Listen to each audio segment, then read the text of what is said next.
I am here.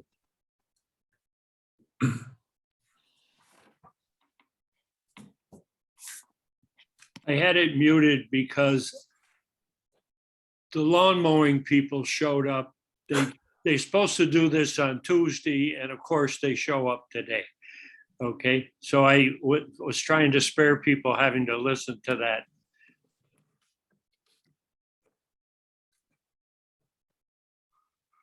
They should be finished very soon, but needless to say. I don't think we hear it, Marty, so I wouldn't worry about it. Yeah, it's Okay. Yeah. And Marty, my inside sources tell me that everyone who's attending has arrived, so we are set.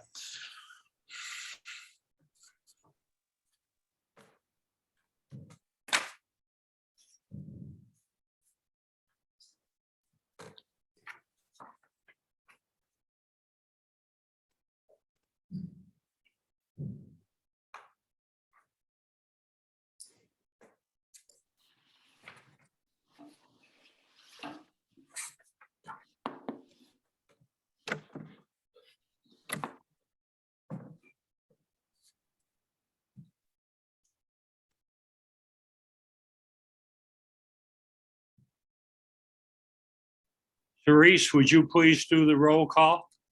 Of course. Thank you. Marty Mannix, Dan Burke, Heidi Kelly, Sid Barrett, Sal Graven, James Coffey, and Ahmed McWally. And Mr. Chairman, we do not have a quorum for today. Yes.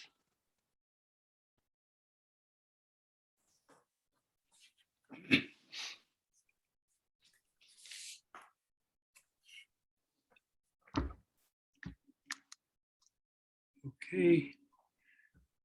And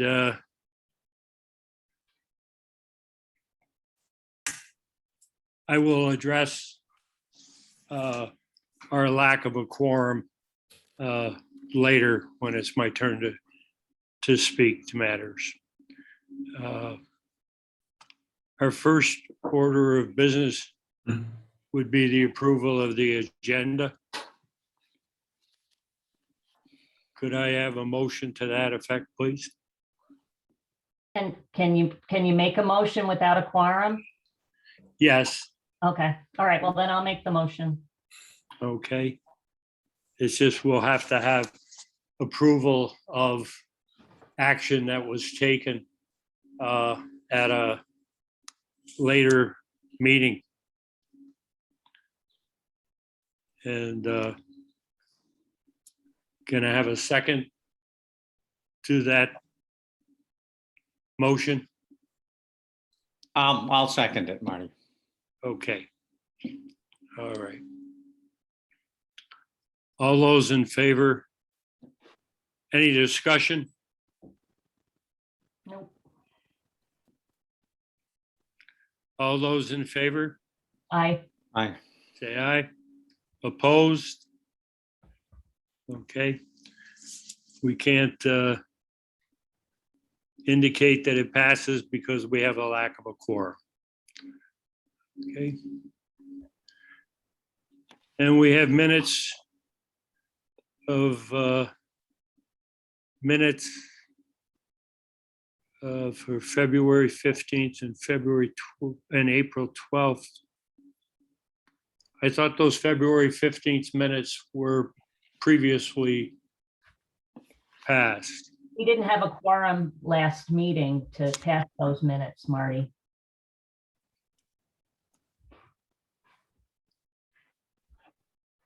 Okay.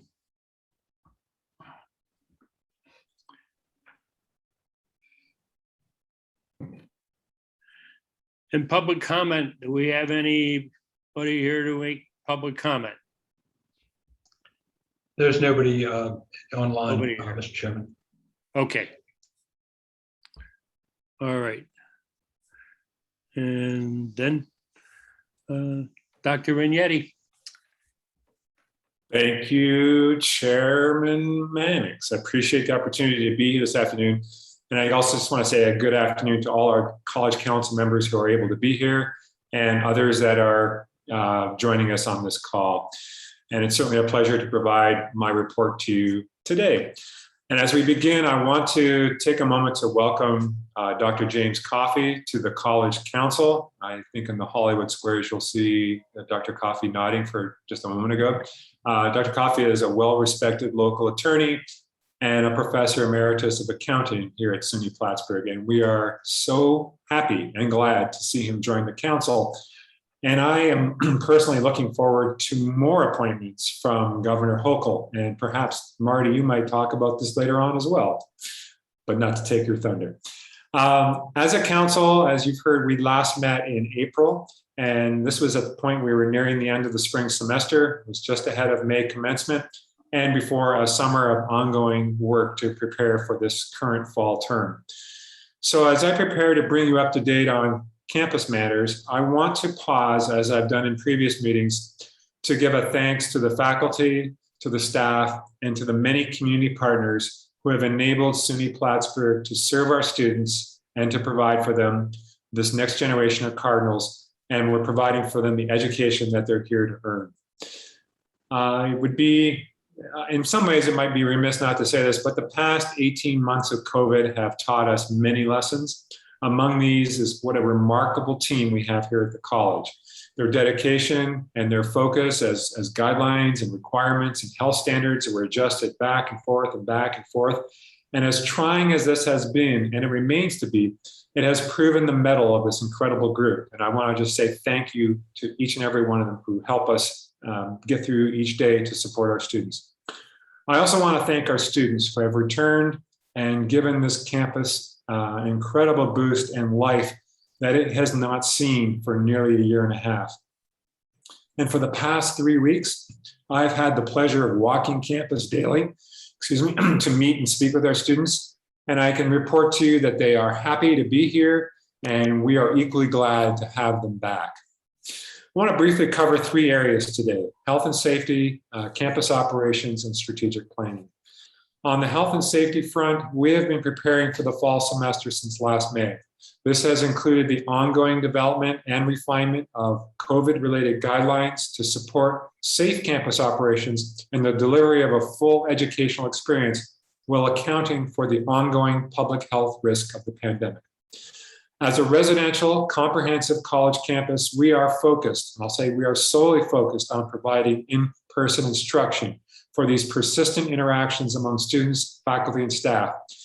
And we want a high level of student engagement in a robust co-curricular and extracurricular programming to the fullest extent possible. As you now know, or as you've heard, vaccines are required for all students with allowance for medical or religious exemptions. And the vaccination requirement is required for students to report to us by Monday, September the 27th.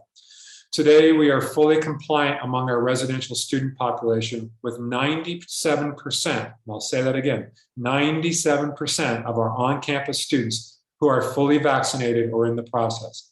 Off campus, the number sits at 90%, and we are continually confirming vaccination status, and we're seeing that number rise. Nearly 72% of the college's employees have submitted vaccine attestations. That means at least that portion are fully vaccinated. And it's likely more, as some have chosen not to submit these forms to the college. As a reference point, Clinton County has a 62% residential number that's fully vaccinated, with about 71% of the over 17 population that's fully vaccinated. Over the past 7 days, the campus has recorded approximately 21 cases. However, no students or employees are reported to be in quarantine on campus at this time. Details of on-campus testing and cases are always available on the SUNY dashboard, which is available online at www.suny.edu, COVID-19 tracker. And it's recommended viewing every day if you want to track to see how cases are across the entire 64 campus SUNY system. If you access the website, you just choose Plattsburgh on the left side of the menu, and you'll see our full statistics that are updated on a day-to-day basis.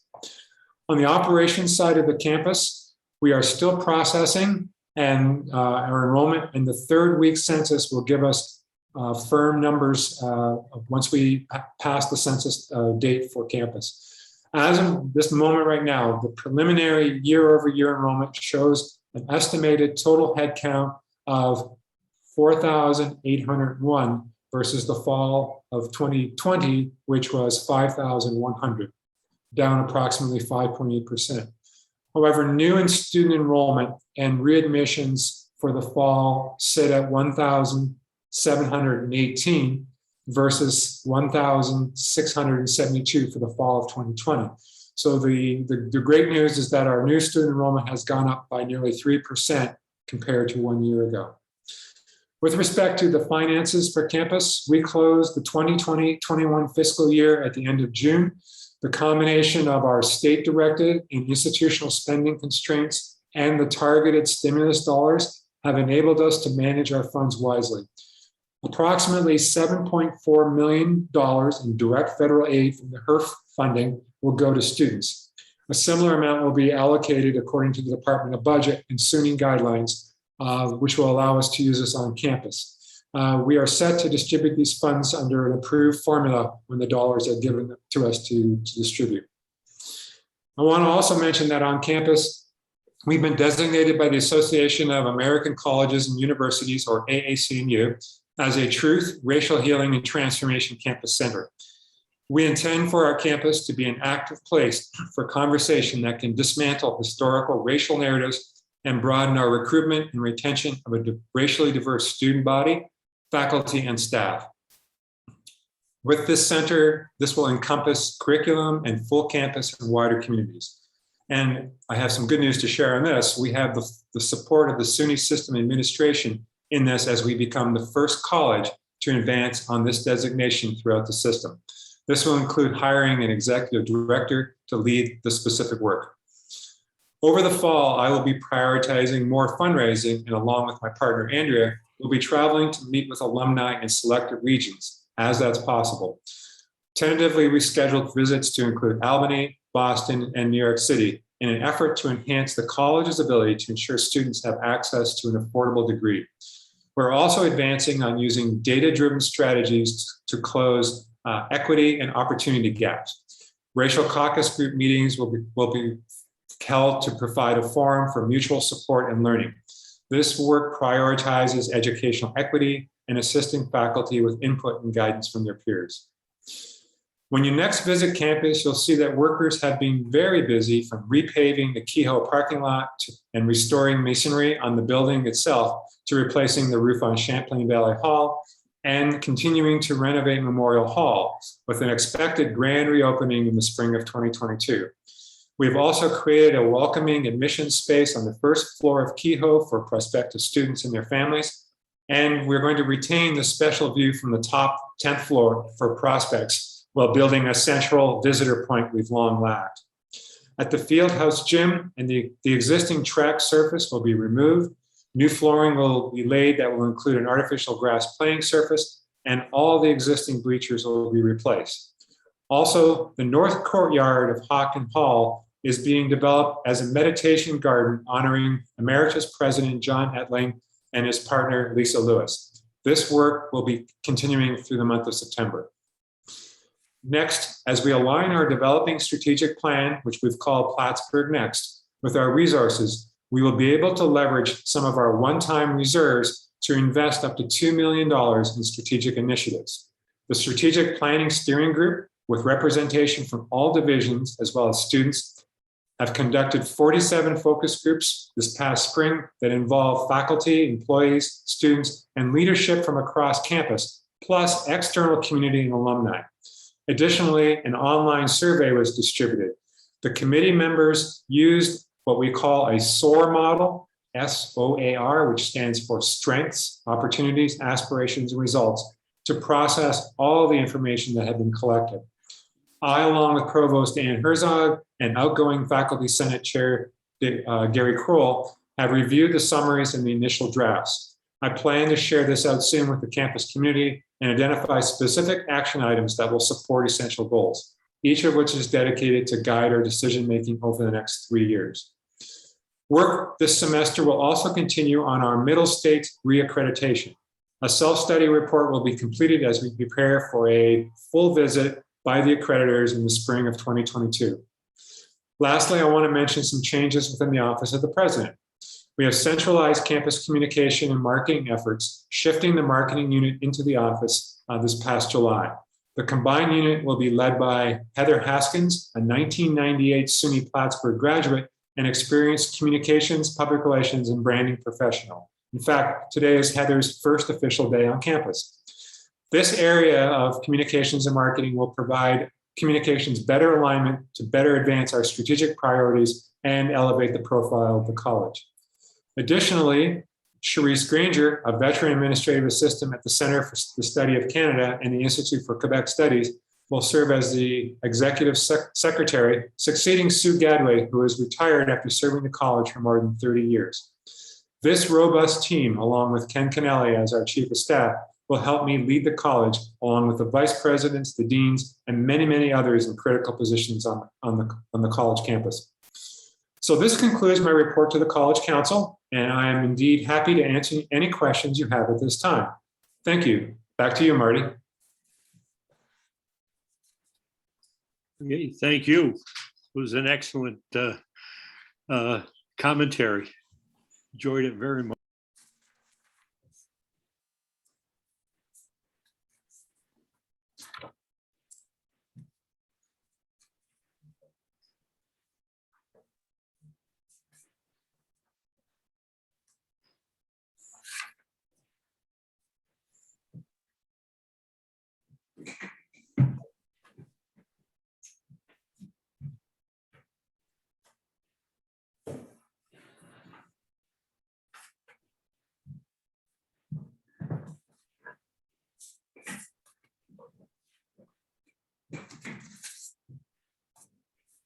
All right, Marty, I'm going to go on mute and the mic is back to you. Okay, it was, for some reason, it won't let me unmute right now. So I can unmute by just holding the space bar, but I can't get the unmute to work itself.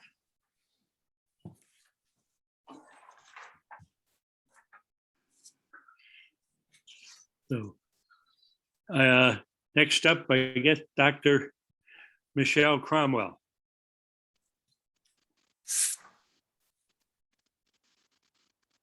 They're not here today, Marty. I'm sorry, Ken, I couldn't hear you. They are not in attendance today, Mr. Chairman. Okay. All right, and not connected to make a report? Correct. All right. Are we going to have the same thing with Josie LaChera? Yes, sir. Okay, so Ann Hansen? Good afternoon. I'm here. There, okay. Hi, Ann. Hi, good to see you, Marty. Good to see everyone else. So I have just a couple things quickly to report on, very short report. So two pieces of exciting news, which Dr. Ignetti actually shared with the faculty senate last week. The Advancement Communications team received the SUNY Quad 2021 Award for Excellence in Print and Design for the annual report, Sticking Together Through Seasons of Change. That annual report was organized sequentially by season, and it included some amazing photography, I have to say. And the report focused really on the arrival of President and Mrs. Ignetti, transitioning almost immediately into the onset of the pandemic, the impact that had on living and learning, and the incredible heavy lift that everyone on campus made to shift to remote learning. So we were delighted to receive that award. A second award was received by the development team, the SUNY Quad 2021 Excellence in Development and Fundraising. And that award was in recognition for the success of the One Plattsburgh campaign that specifically focused on diversity, equity, and inclusion. The campaign raised over $450,000 in new gifts to 21 accounts that were previously established with the foundation. I think it drew some really nice attention to the College Foundation in regards to the fact that we have so many endowments already in place to support DEI initiatives and scholarships. And those endowments are valued at this time over $1 million. The last piece that I would share with you today, and this is not as fun news, unfortunately, the homecoming for the fall of 2021 has been canceled.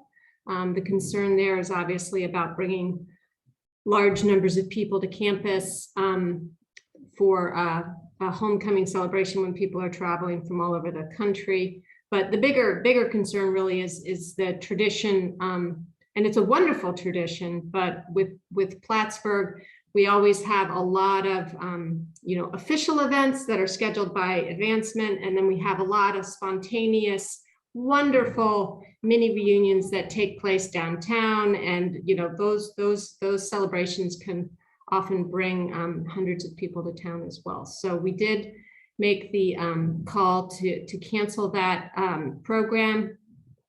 But on the bright side, we are still going to honor the class of 2020. So we're going to do this in a very safe way. But I'm sure all of you will remember that the class of 2020 was the group that was sent home right at the beginning of COVID. So they missed out on their end of senior year. They also missed having a graduation. So we are doing a special celebration in the Giltz Auditorium for this class. It will take place on October 16th. It'll be followed by a reception by the pond, as well as a tree dedication in honor of this class. All attendees have to be vaccinated, and we're going to spread them out in the Giltz Auditorium. There will be some regalia, there will be some music and celebration, and we're hoping that that will be something that will be enjoyed very much by this group of alumni. So that's it for my report. I'm trying to keep it brief. Any questions?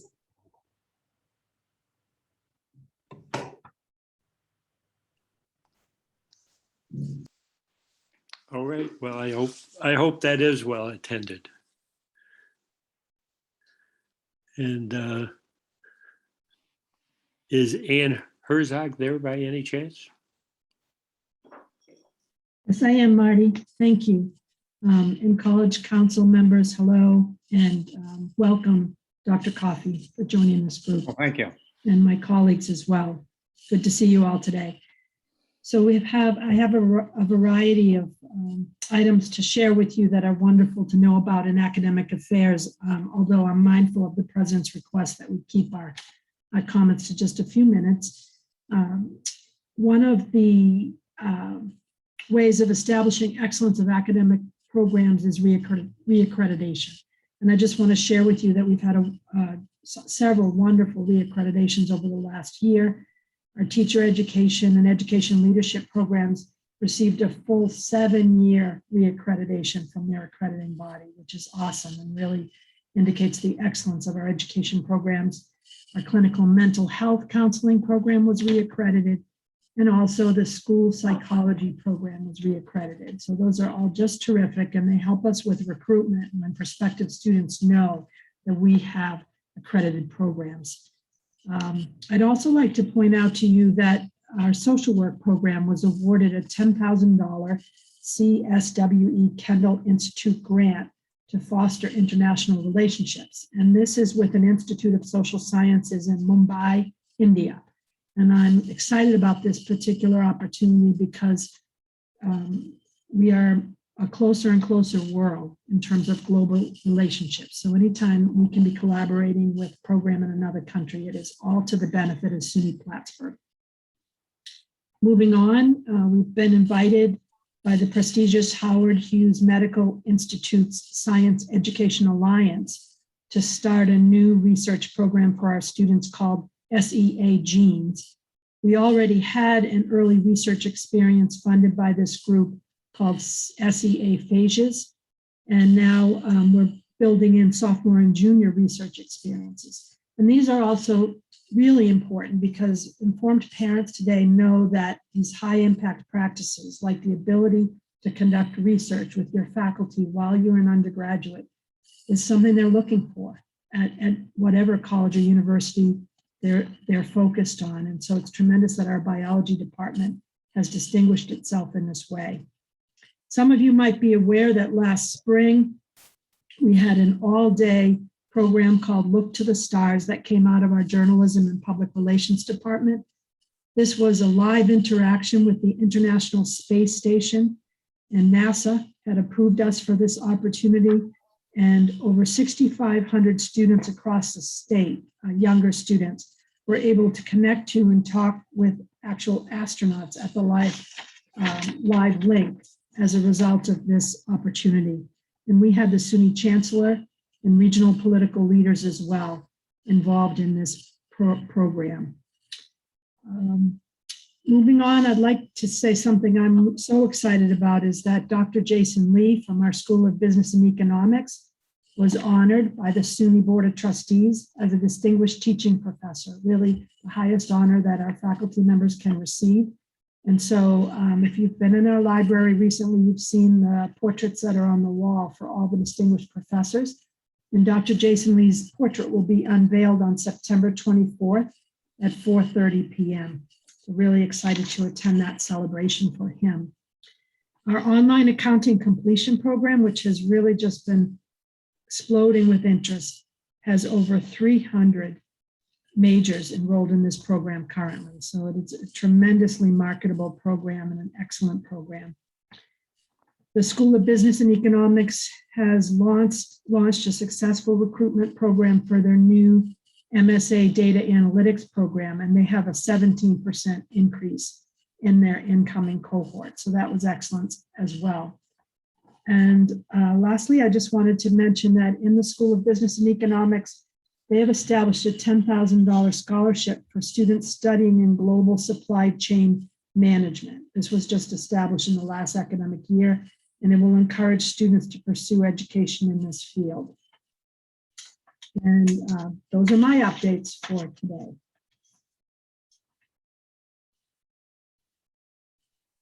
Thank you very much. And a little side comment, my 8-year-old grandson was one of those students that got to ask a question. Oh, one of the wonderful. astronauts. So he Excellent. was thrilled to death. Anyway. Yeah. Next up, Lizzie Wahab, Enrollment and Student Success. Good afternoon. Thank you, Marty and distinguished council members. Welcome, Dr. Coffey, and welcome, Thank Mr. you. Haskins. Delighted to be here with you. I wanted to quickly give you a snapshot of the first year class that came in under the enrollment and student services heading. But before that, I just want to mention that this year, our 3 institutional priorities for our department, which is ESS, Enrollment and Student Success, were to increase financial stability for Plattsburgh, to support the student experience in a high-touch manner, and to advance institutional diversity, equity, and inclusion. I have the honor of leading admissions, and we were really able to take these 3 priorities and hold it up.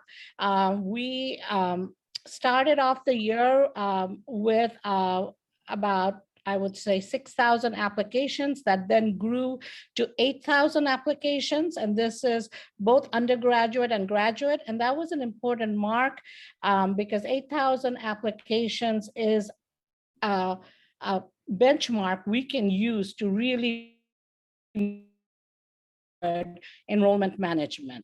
So we were able to establish that benchmark in applications. From those applications, we had about 1,900 deposits, students who had a very high interest in attending SUNY Plattsburgh this year. So right now we're working out with the numbers. Have a few attritions going on, and that's due to pandemic related situation, but we are holding at the budgeted amount, which was 4,800 headcount. So I'm pleased to underscore President Inyadi's number from enrollment management. In terms of a quick snapshot of our student profile, this year, the female to male population and the other population consisted of 59% female students attending SUNY Plattsburgh, 39% male students, and 2% other. And of this group, our Native American population is 1%, and we're hoping to grow that next year. Asian, Hawaiian, Pacific Islanders, about 3%. Our Black population consists of 14%, Hispanic, 13%, with a white population of 64%. About 5% in that is other ethnic groups that are here.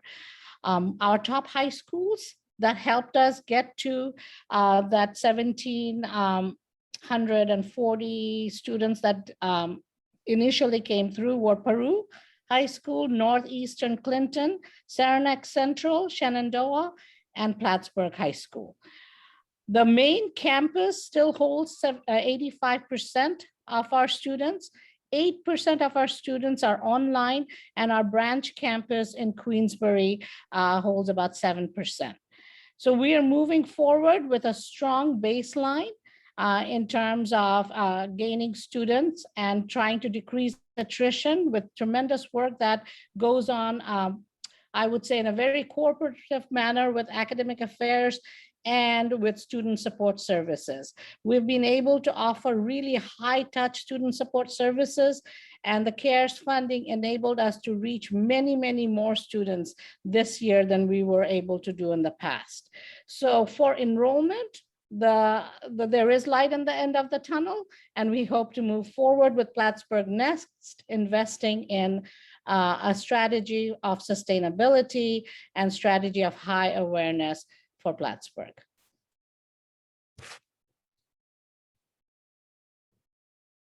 Any questions?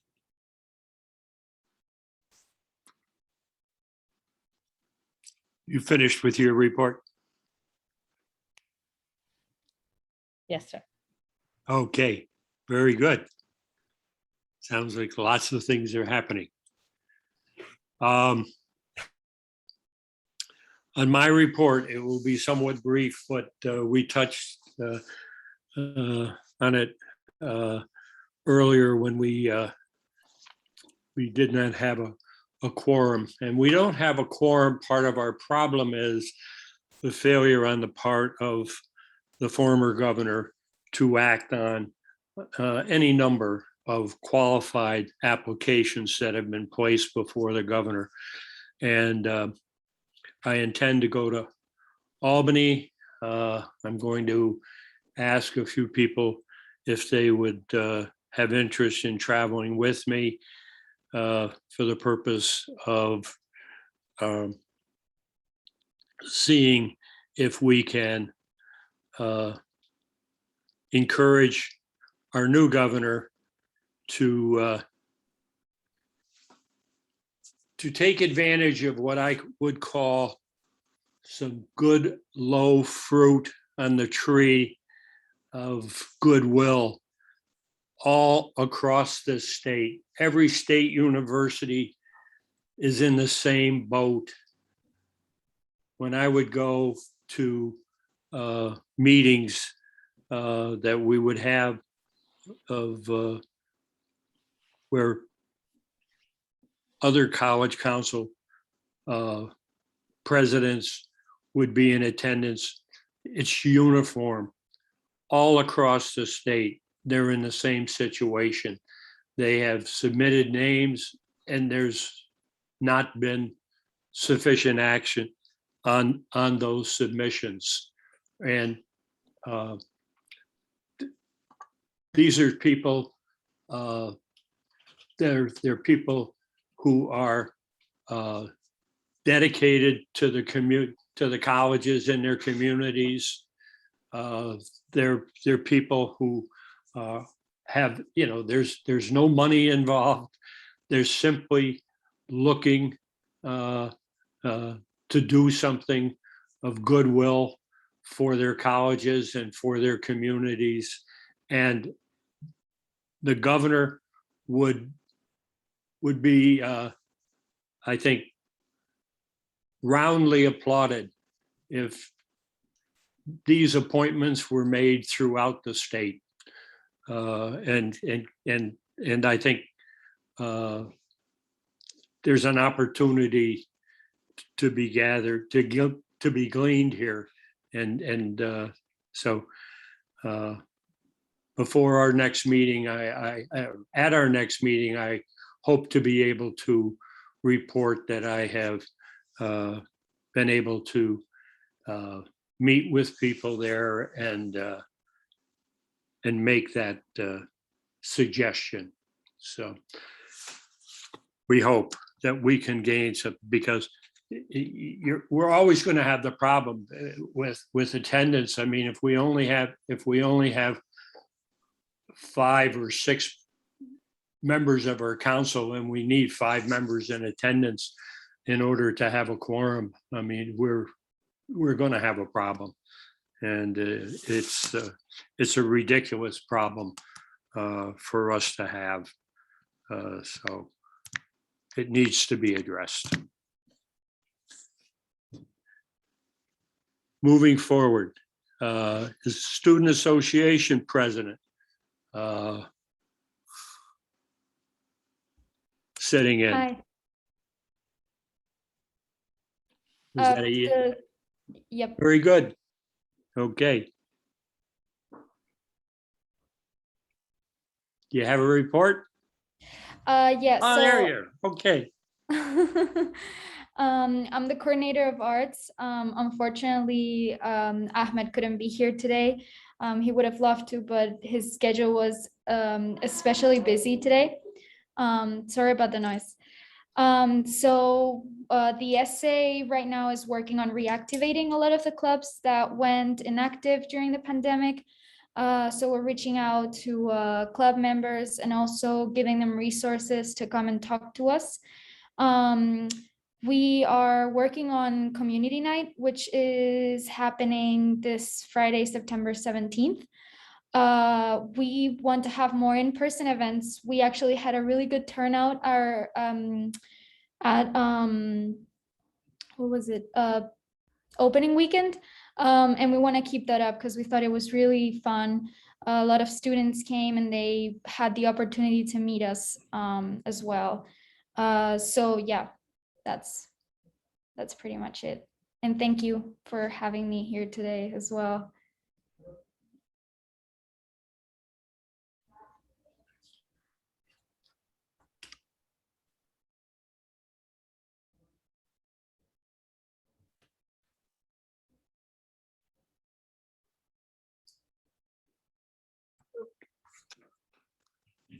All right, I assume there's no questions.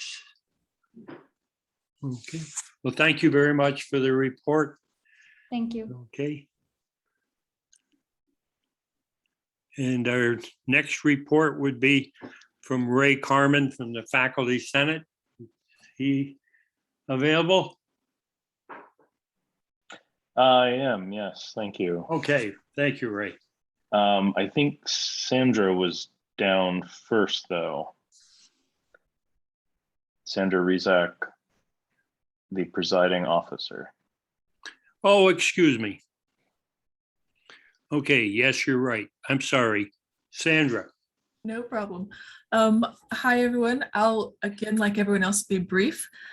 As a faculty member, it certainly feels good to be back on campus, mostly in person, to see so many students, so many faculty and staff around, to see the much more normal activity. It's still certainly a challenge, though, as we're still dealing with trying to teach safely, trying to hold various activities, meetings, and everything safely. We're still teaching while masked, which has its challenges. We're looking at classroom policies, still trying to figure out how to really encourage attendance, which is obviously why we're back in person, but not say encourage students to come to class when sick. So there's lots of challenges like that that I think faculty are still trying to work through how to balance those sorts of things. I think many of us also, though we learned things while teaching mostly remotely, that we're also working on how can we incorporate more of those things into our classrooms to make the classes more dynamic, to provide different resources. So certainly I think there are some positive things came out of our needing to go virtual. But again, there's still lots of challenges as we have returned mostly to the classroom. I do want to briefly add a little bit of information about Middle States to what President Ignetti said. As one of the co-chairs of the self-study, I just wanted to give you a little bit more progress on this. This is year 3 of the accreditation process. And so this is, really getting down to the final part of the process. The executive committee has been working hard to write up the report to the self-study based on all the information that the working groups gave us. We have a goal to finish a really polished draft of the self-study by the end of this month. So that's just a couple weeks away. We need to have it finished so that we can get the copy to the chair of the visitation team in advance of his virtual visit, which will happen on the 23rd of October, so not too far away. And after that visit, and during that visit, he will be meeting with the various steering committees, with the steering committee, the working groups, various administrators on campus. And then we will take the feedback from what he gives us and finish off the self-study in advance of the full visit, which will take place at the beginning of April. And that's all I have to report on.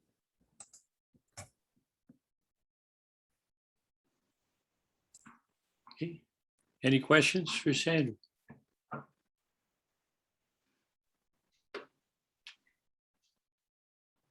It's just like the classroom, Sandra. Ray? You ready? Thank you, Mr. Chairman. I am. There'll be a quiz on what I say, though, so make sure you're taking notes. Well, you also know how to drive attendance. Those That's pop right. quizzes do a great job. Pop quizzes. Thank you. So the Faculty Senate meets the first Tuesday of every month. Classes are in session. We had our first meeting.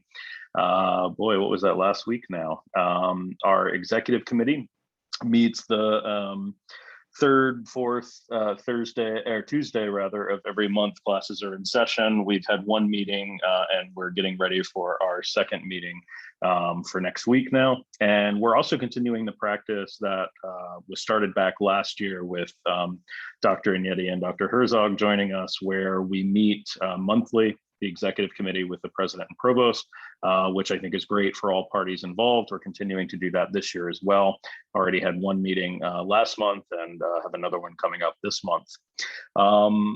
The September Senate, we introduced something new that I'm calling the data brief. Basically, the goal there is to provide a briefing of some of the data to the Senate, both of ourselves and also our peer institutions, to provide some context for senators making choices. And so this past month, we talked about enrollment and demographic trends, very similar to the types of information that Lizzie presented to all of us here today.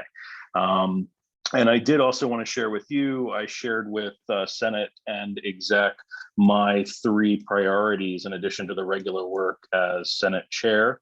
And so I wanted to share them with you as well. Those are advancing and supporting efforts on diversity, equity, and inclusion at the college and in the Plattsburgh community, addressing faculty and staff morale, and also supporting balanced and equitable workloads. And so I look forward to working with the administration and around campus on those matters in the coming year. And that is it for me. Thank you.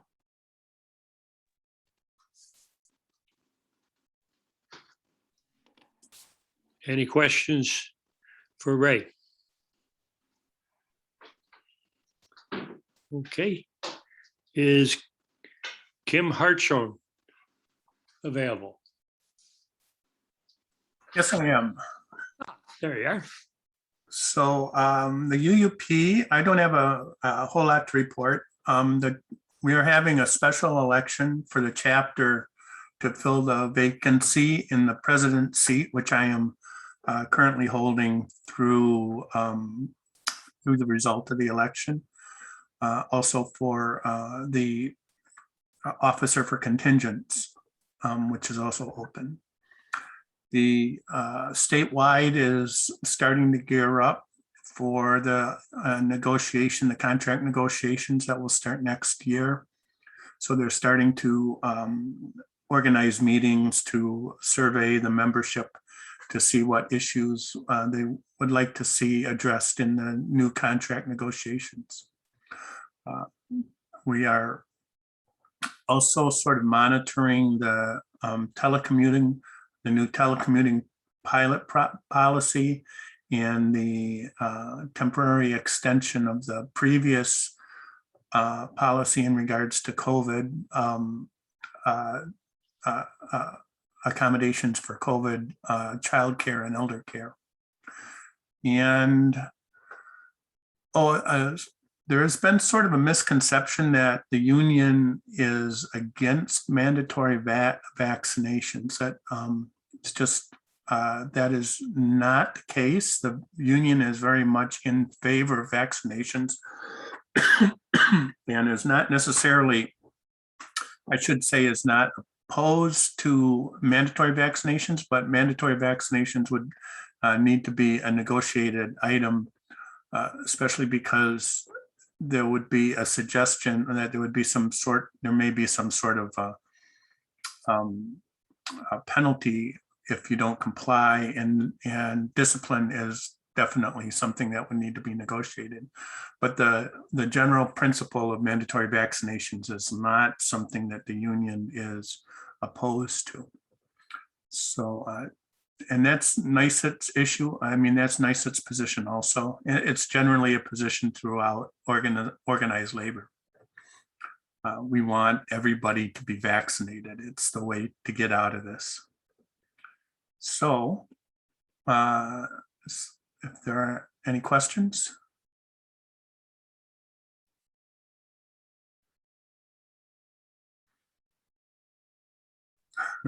No Thank you. question, but it's interesting to get that feedback on those positions because there's a lack of, I'll say, I don't know, not clarity on part of somebody, but maybe clarity on. Right. Yep. Okay. Ethel Facto from CSEA. Ethel is not in attendance, Mr. Chairman. Yeah. Okay. Thank you, Ken. All right. Any old business to be brought before the council? Any new business to be brought before the council? That being the case, entertain a motion that we adjourn. I'll second it. I'll make the motion, we adjourn. Okay. Motion by Jim Coffey and a second. I'll second it, Marty. Okay. All right. And we can't go forward with a vote because we don't have a quorum or whatever, but nevertheless, we've done that. And our next meeting is on November 15th, and that will take place either in the Maori Conference Room in Red K Hall, or it will be another remote link meeting. Okay. Well, here's hoping we can all get together at some point. I hope we can meet in person. Yes. So, anyway, thank all of you who were able to connect and were present. So it's appreciated. Okay. Thank you, Marty. Thanks. Thank you very much. Thanks, Bye, Mark. everybody. Thank you. Bye, dude.